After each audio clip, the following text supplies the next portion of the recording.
Alô, meus amigos! Quem vos fala é Clodomir Jardel Gaio. Saudações a todos que nos acompanham pelas redes sociais. Hoje, de um jeito diferente, nós vamos dar sequência às nossas aulas de filosofia. Se você perdeu a aula passada, clica no encarte aqui em cima. Nós falamos sobre o que é filosofia e é importante que você assista para que possa entender a aula de hoje. Vamos dando sequência no contexto histórico que vai originar a nossa querida matéria. Hoje nós vamos falar de mito.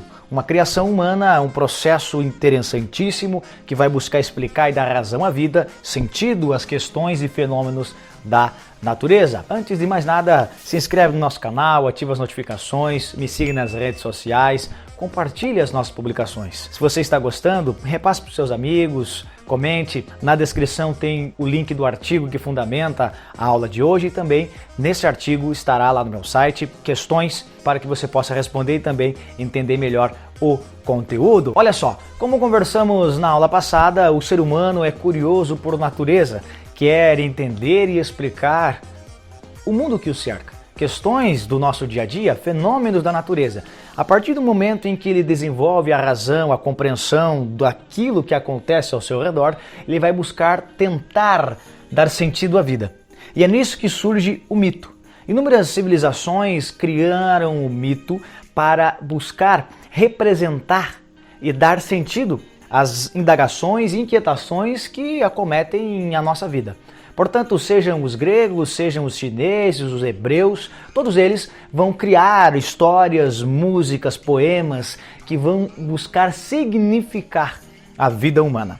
Tá certo? Olha só, e o mito é aquele que antecede a filosofia. O mito, ele tem o intuito de revelar a verdade. O mito ou mitos do grego. Além de revelar a verdade, ele busca dar sentido à vida, buscando explicar os fenômenos da natureza de uma forma oral e poética. Isto é, dentro de um processo de narrativas. Olha só que coisa interessante. A partir então do momento em que o ser humano busca tentar compreender e, acima de tudo, explicar, é através desse processo, através do mito, através dessa narração que ele vai criar histórias, fantasias, vai apresentar e justificar as deidades, o controle da natureza, vai dizer que os sentimentos humanos se dão pela aprovação ou desaprovação das deidades. É todo um contexto fantasioso, ficcional, mas também criado pela razão. Por isso que nós podemos dizer que o mito ele é racional, porque ele é concebido mentalmente com o sentido e a finalidade de explicar, mesmo que de uma forma ficcional e fantasiosa, questões que acometem a nossa vida e também fenômenos da natureza. Olha só, todo mito, dentro do processo cultural das civilizações, cada uma ao seu modo, vai buscar ter representações no sentido do herói, no sentido da beleza, nas questões sobre riqueza e busca da prosperidade, os ideais de justiça, o que é a nobreza e, acima de tudo, a virtude do homem. Todo esse contexto originado pelo mito, uma criação humana. Olha só, vamos adiante. Joseph Campbell, um importantíssimo escritor dentro da área da mitologia e também das religiões, vai apresentar que o mito, dentro do processo revelador da verdade, possui 4 funções na humanidade. Sejam para os gregos, sejam para os hebreus, sejam para os chineses, enfim, civilizações antigas que buscavam ao seu modo dar sentido à vida. Olha só, primeira forma, o mito tem uma função metafísica. O que é metafísica? Nós vamos ver quando começarmos a estudar Aristóteles. O metafísico é aquilo que, além do processo físico, material, é uma questão intangível, abstrata. Isto é, o mito busca então apresentar o fundamento da criação. Os gregos, como fundadores e base da nossa filosofia, através do processo metafísico, vão buscar dar sentido ao mundo. É nas obras de Hesíodo, chamada Teogonia, que é a origem do cosmos, origem da Terra, a origem do universo, eles vão apresentar como os deuses se originaram e como o mundo se ordenou e se estabeleceu da forma que o conhecemos. Então, a função metafísica busca dar fundamento à criação, sentido à criação do mundo e também à criação humana.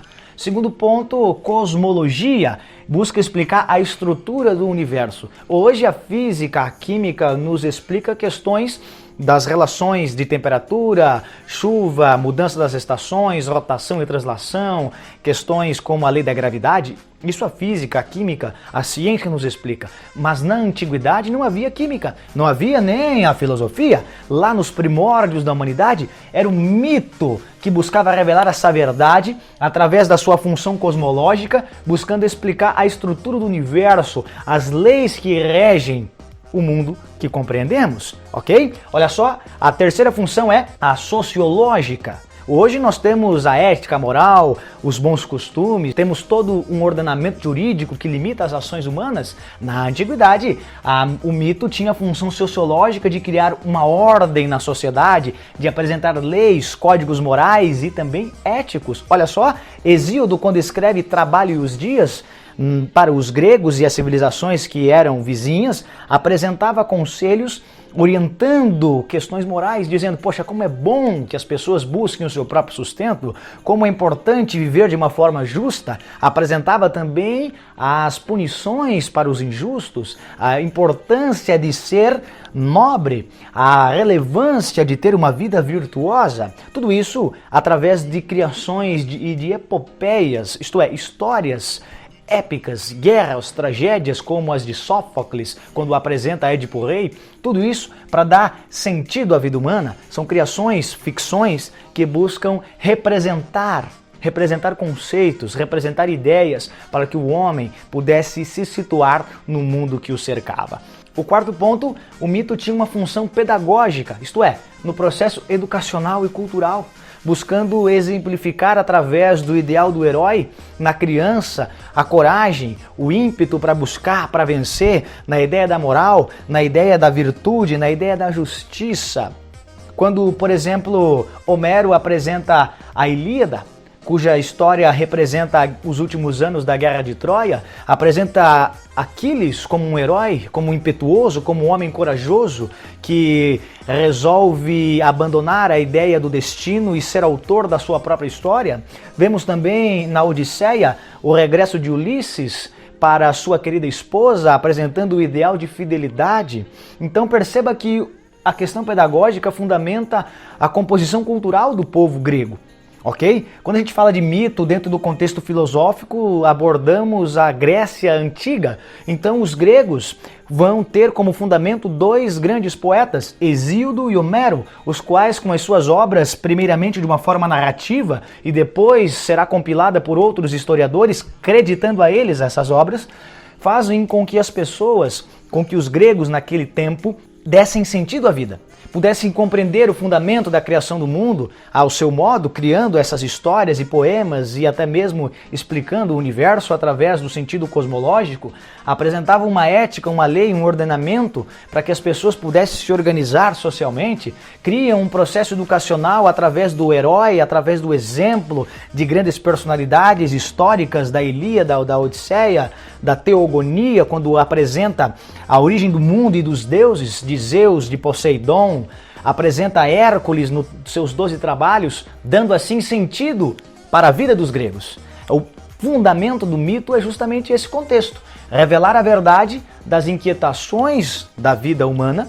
Sejam os gregos, sejam os hebreus, sejam os chineses, todos eles criaram mitos para que pudessem explicar fenômenos da natureza, dando sentido no contexto metafísico, cosmológico, sociológico e pedagógico. Com o decorrer das relações humanas com outros povos, eles vão perceber há diferenças na compreensão metafísica, as pessoas e civilizações vão divergir na estrutura e composição do surgimento do universo, as questões do que é certo e o que é errado para um povo vai ser diferente para o outro, e é nessa composição, maturação, nesse turbilhão de informações que possibilitam a relação e o conhecimento humano, que a filosofia vai surgir.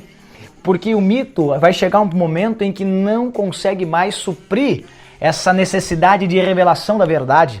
Ele não consegue mais dar sentido para a vida. Porque o mito é uma fantasia, uma ficção, uma história interessantíssima. Claro que tem na sua relação o uso da razão porque é uma criação humana, mas nessa narrativa oral, quando o ser humano começa a experienciar, a observar o mundo com outros olhos, essas representações de herói, de beleza, de riqueza, de justiça, de nobreza, de virtude, de educação, de ética, de moral, já não são suficientes para o mito. E aí que a filosofia entra. É nesse contexto, por volta do século VIII, que a nossa querida filosofia vai dar os seus primeiros passos. Mas isso é assunto para a próxima aula, tá certo? Se você gostou, compartilhe os nossos materiais, se inscreva no nosso canal, ative as notificações. Na descrição está o link do artigo que fundamenta a aula de hoje. Entra lá no meu site, vai ter também questões para que você possa se aprofundar e aprender, tá certo? Um forte abraço, que Deus vos abençoe e até a próxima!